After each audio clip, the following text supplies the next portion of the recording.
Jadi kenapa kita coba di sawah gitu? Karena kita khawatir pada saat performance Transpedo yang kita rancang itu belum betul-betul perfect. Nah itu kita khawatir untuk meminta izin ke kolam renang, apalagi mereka akan curiga gitu ya. Jadi kita untuk performance awal lagi kita jangan di kolam renang dulu ya. Artinya kita coba di sawah untuk lihat performance gerak dulu, gerak secara horizontal. Nah, setelah kita percaya diri dengan percobaan di sawah, ya kita mau nggak mau kita harus minta surat ke kebutuhan manajemen lain untuk memberikan akses ke salah satu kolam di Kota Bandung saat itu ya, untuk memberikan akses kita mencoba manuvernya. Nah, setelah itu mungkin kita laporan bahwa progres ini terus membaik, kemudian kita coba koordinasi dengan Distributor AL. Oh ternyata kita coba di kolam yang lebih dalam, kebetulan saat itu di Senayan, di kolam Loncat Indah itu kan dalam sekali, betul. Itu kita bisa lebih lagi melihat performance Transpedo kita. Dari situ setelah kita percaya diri di sana, maka kita ditantang untuk mencoba real, situasi real, di mana kita akan mencoba di laut. Ya, kebetulan saat itu di Kepulauan Jawa ya, Untung Jawa, kita coba di sana. Jadi yang pernah dibeli oleh TNI AL, itu adalah inovasi kita di Extralut. Jadi pada saat Extralut itu lepas, maka Transpedo ini setelah selesai latihan akan kembali ke permukaan air. Lagi. Betul, dan sehingga bisa sehingga bisa digunakan kembali untuk latihan, Mbak. Oh, ini jadi bisa dipakai recycle, Pak. Recycle. Ya, bisa dipakai berulang kali. Bisa dipakai berulang kali. Iya, jadi menghemat biaya. Iya. Menghemat biaya tanpa harus membeli berkali-kali. Dengan satu barang kita bisa pakai berkali-kali. Bukannya beli berkali-kali, iya. tapi latihannya berkali-kali Benar. ya. Oke.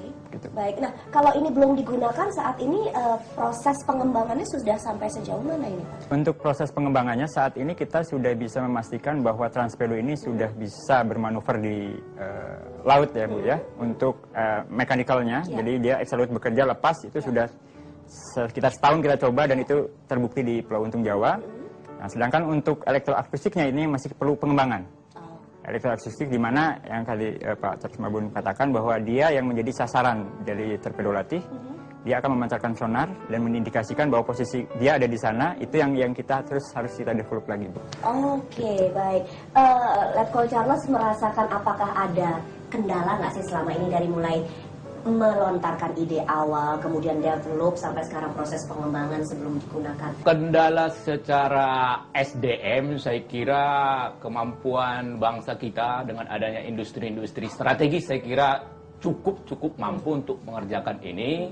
Kemudian dari sarana prasarana juga saya kira cukup. Cuma ada satu material kritis yang sampai saat ini sangat sulit untuk kita dapatkan. Kadang-kadang karena di embargo. Yaitu namanya transducer akustik bawah air itu yang dibuat dari PCT gitu. Itu yang masih diimport itu ya? Itu masih import. Itu material kritisnya.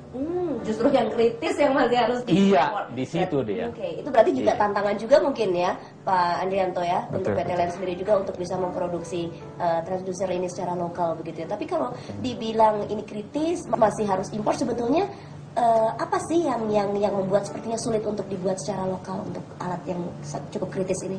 Memang sebenarnya untuk transducer itu sebenarnya kita belum punya istilahnya apa ya, manufacturing yang memang khusus membuat alat tersebut, karena memang di sana komponen kritikal yang tadi dibilang tidak sembarangan. Jadi ada ilmu yang sangat tinggi di sana bagaimana cara membuat sehingga dia bisa bekerja di bawah permukaan air laut dan mempunyai yang bisa bekerja dalam tekanan yang sangat tinggi juga.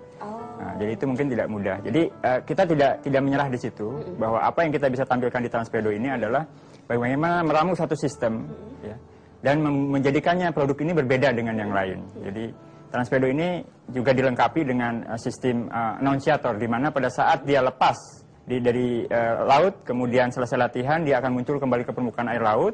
Dan di sana akan memancarkan lampu untuk diketahui indikatornya bahwa posisi setelah latihan ada di sini dan kita bisa ambil. Nah berbeda dengan produk yang existing, pada saat setelah latihan itu produk itu tenggelam dan pasukan katak itu harus mencari ke bawah. Nah ini perbedaannya, jadi gitu. Letkol Charles, kalau nanti seandainya ini sudah bisa digunakan oleh TNI AL begitu, yang Letkol lihat ini bisa menghemat biaya tentunya luar biasa sekali daripada harus mengorder ke luar negeri, Iya, benar. ya kan? Iya. Kemudian bisa latihan kapanpun, Iya, gitu ya. benar. Apalagi yang keuntungan-keuntungan yang bisa didapat? Keuntungan-keuntungan lain mungkin secara nasional, bahwa kita bisa memajukan industri pertahanan kita, sehingga sistem pertahanan kita ataupun industri pertahanan kita bisa lebih mandiri. Gitu. Itu yang paling penting ya. Lebih mandiri. Jadi tidak tergantung dengan negara luar. Dan untuk Dislitbang TNI AL sendiri sudah bekerja sama dalam hal apa saja dengan PT LEN selain Transpedo ini? Waktu yang cukup lama kita bekerja sama dengan PT LEN, ya yang dulu pernah juga recorder torpedo latih, kemudian pernah juga mengadakan pada tahun 90-an pertengahan mengadakan diskusi teknis sonar, di mana kita bersama-sama dengan LEN mengadakan studi tentang sonar dan berkunjung ke kapal-kapal melihat bagaimana sih sonar itu, seperti apa sih sonar itu. Jadi awal-awalnya itu diawali dari seperti itu, kemudian kita coba untuk berbuat sesuatu, membuat produk, sehingga muncullah kira-kira produk seperti ini. Walaupun nanti tidak menutup kemungkinan cukup banyak sebetulnya dari kita tentang alat-alat bawah air. Karena sampai sekarang ini institusi ataupun perguruan tinggi ataupun industri yang menggeluti teknologi bawah air nih. Teknologi bawah air ini sangat sedikit, termasuk perguruan tinggi. Ya. Peminatnya kurang. Kurang, itu. Padahal manfaatnya, dan bila dilihat juga dengan negara tetangga yang menguasai teknologi bawah air ini, kita sudah sangat ketinggalan. Terus siapa lagi yang akan mengejar ini gitu loh? Bagaimana caranya? Kita caranya ya dengan begini, dengan sharing, bertukar informasi, mengadakan penelitian bersama untuk bisa mengejar ketertinggalan teknologi bawah air ini. Jangan kemana-mana Smart People, Iptek Talk akan kembali lagi selain satu ini.